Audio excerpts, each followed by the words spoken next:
Hey guys, Sundown here. This is going to be my chapter review to One Piece 940, The Spark of Rebellion. Now, this was a pretty decent chapter, but what did we find out? I'm going to try and get through it as quickly as possible so then I can pile on my My Hero Academia review as well. And then tonight, I should be jumping in a podcast with Grim and all the other guys for One Punch Man chapter whatever. And I haven't read it yet, so I'll get to that. Now, we start off in the village where Usopp and company are. Law has left because of Shinobu's disturbing lack of faith, which is kind of weird considering she's a kunoichi. You know, she should be used to this kind of adversity and still displaying loyalty in someone, but she doesn't because obviously she has no real loyalty for Law. Nami and Usopp kind of speak on this matter, but none of this really matters. What does matter is an old lady introduces us to three men who have been banished from the capital due to the crimes they committed and for trying to attack Komurasaki.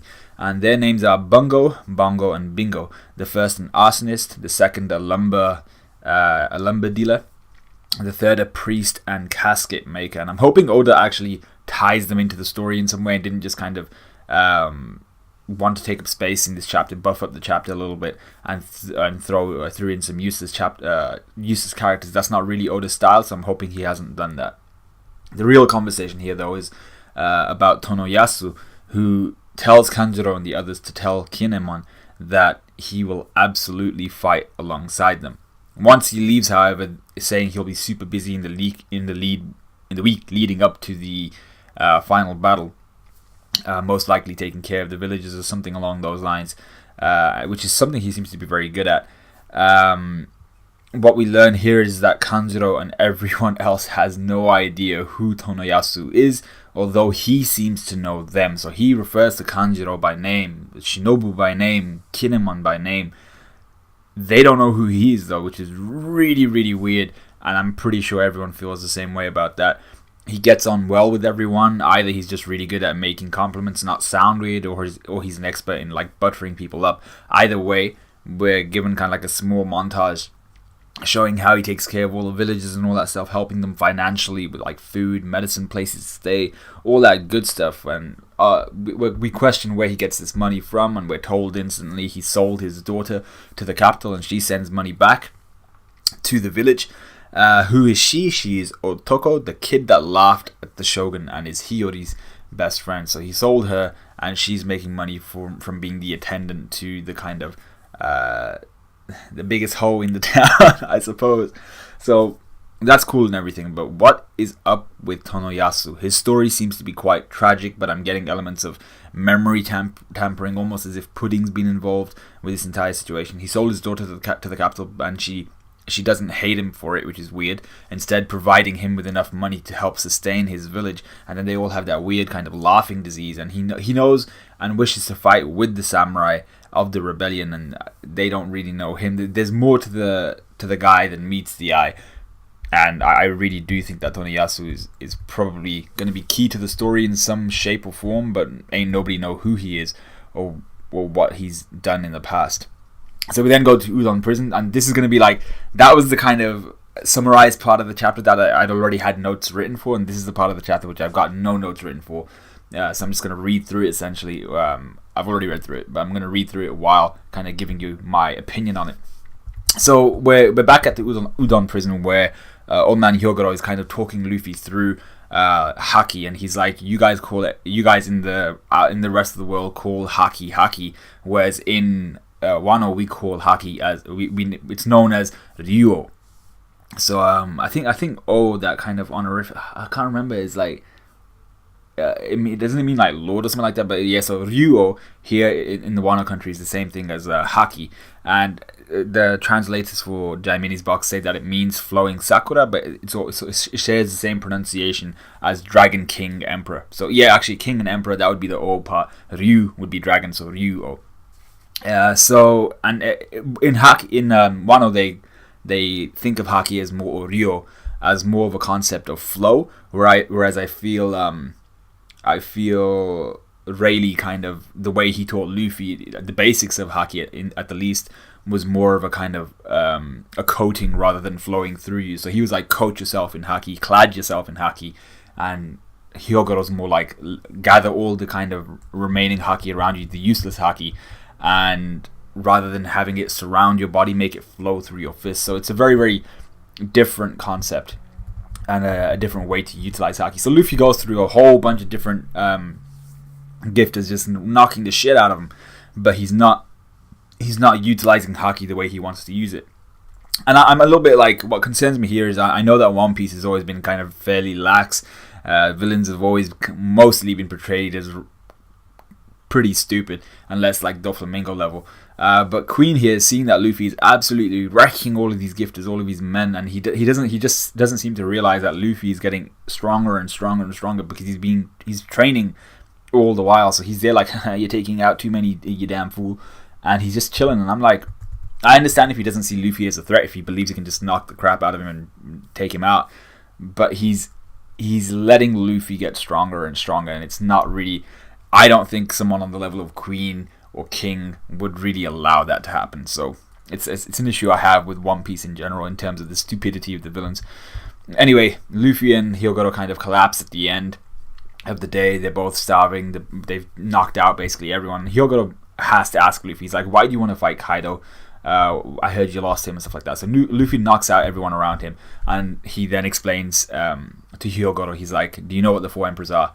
Hyogoro doesn't. He explains who the Four Emperors are. Luffy's like, I need to defeat them because I want to be Pirate King. And this is where we find out that Hyogoro knew Gold D. Roger when he came to Wano many, many years ago. And this is where Hyogoro finds out that Luffy knows Kinemon, and right on cue, Raizo pops up inside Karibo, who's been transporting him around, you assume, and they encounter Luffy and Hyogoro. So we get like a little bit of time passing, and basically we get a kind of a scene where Raizo tells us that this is the Hyogoro. He couldn't believe that this is the Hyogoro, the Yakuza leader of the past. And Hyogoro's in shock that the red scabbards, the 9 of them at least, have come from 20 years in the past. Because you have to remember, and this is the issue I have with Tonoyasu as well, it's not like the 9 red scabbards would forget who Tonoyasu is, or in this case who Hyogoro is, because Hyogoro was such a key figure. They knew who Hyogoro was, and they just didn't recognize him because of the 20 years that had passed. With Tonoyasu, they don't know him by name, they don't know him by face, and it's not like it's been 20 years for them. It's only been like a day for them, or a few days, because of what went down in Dressrosa and on the elephant, on what's it called? I forgot what the elephant was called. Zo. So it's only been a few days, probably a couple weeks for them at most, since they've been transported into the future. But for Hyogoro, it's been 20 years, and for Tonoyasu, it's been 20 years. So Tonoyasu must have come from somewhere. So while Raizo and Hyogoro speak, Luffy addresses Karibo, and essentially Karibo begs for kind of forgiveness, but you can still see his kind of demonic smile, his he's gonna try and backstab Luffy in some shape or form. Luffy says, "Yeah, alright, cool. You seem to be, you seem to have changed. It's all good. You can jump with me, and we'll work together." Karibo is now shit scared because he doesn't know whether Luffy's like calling his bluff or some shit like that. So he doesn't know whether to trust Luffy or not. But I assume he's just not gonna try and stab Luffy in the back. Hyogoro, this was a really nice part of the chapter where Hyogoro was like, he was basically, he'd already accepted the fact that he was going to die in this kind of shameful state, having been starved, not fighting, his sword sheathed. Essentially, he's going to die with very little fight in him, with very little kind of rebellion or fighting back against Orochi or Kaido or anything like that. So for him, for a man who was like Yakuza / samurai, very honorable type of guy, even though you kind of would dispute that with the Yakuza, he's like incredibly happy at the fact that the samurai from the Red Scabbards have come. They're still alive. Momonosuke is still alive, and the rebellion hasn't died. The spark of the rebellion is still alive and well. So for him, this is more of like a revelation. Like, I can do shit. We're not dead yet. We can kick some ass. So for me, that's a really nice realization for Hyogoro. This old man who had like lost his will to live essentially and was just basically waiting for death. The fires of hope have been rekindled in him. So this is where we get another issue I have with this chapter. We're at the 10-minute mark. So we're essentially in a prison which has 5 main kind of areas, and they're all linked together in kind of like a circular fashion. Then they have 2 corridors, and then another circle, then 2 corridors and another circle. So all these prisons are kind of linked. It's the same Udon prison, but they're all like different sectors essentially. And Hyogoro's like, there's loads of people in these prisons. There are 4 more areas for us to visit. We're just in the one. And the people who are imprisoned here, the crime they committed mostly, a lot, as well as like murder and stuff like that, the crime they committed was rebellion against Orochi. So this is the place where everyone who hates Orochi is chilling. And all of the anger, all of the hatred, all of the strength of the Yakuza and stuff like that, and even just normal people, but especially the former Yakuza bosses that supported Wano Country from the shadows, they're also in this prison. They're all chilling there. So it's not just Hyogoro, it's all his boys as well. So he's like, if we can get to them, they see me, I can talk to them, all that shit, we can get some allies. Now the issue I have with this is prison break seems to be a very, very repetitive concept in One Piece. I mean, like, when he went to Impel Down, he broke out all the prisoners. They aided him in his escape and stuff like that. When he went to Dressrosa, he broke out all the gladiators. They helped him out, and they fought on his behalf, and then they became part of his kind of extended crew and his fleet. So it's just like, and I'm pretty sure there might be a few other examples that I just can't think of at the top of my head, but Luffy and breaking people out of prison and then using them as his kind of aides. I'm just like, yeah, I get it. Luffy is very good at gathering people around him and all that shit, but it's starting to become a bit repetitive, you know. Luffy will just somehow find his way into a situation where he can break people out of slavery, out of oppression, out of thingy, and then the people will unite around him. Not the people of the country, the people in those prisons or in those areas of slavery or something like that, like it would have been in Dressrosa / the gladiator prison kind of thing. So they then, Hyogoro then mentions Kawamatsu. He's like, we need to get this guy out, and Luffy's all hyped up and stuff like that. The chapter ends with another part I didn't really like, which was seeing Big Mom and all of them on the Croco Shark's back, and they're literally looking at Udon prison, and they're just like, yeah, we're almost there. And Big Mom's really, really craving that Oshiroko, which is exactly what Queen is eating, and they're about to land. So I'm hoping Oda doesn't just use Big Mom to break everyone out of the prisons and then everything's all happy, they're high-fiving and shit. I'm hoping Big Mom gets there, sees Luffy, something triggers in her mind and she goes apeshit, and then dire situation for everyone. If that happens, I'm cool. I don't want Big Mom to just be some sort of tool.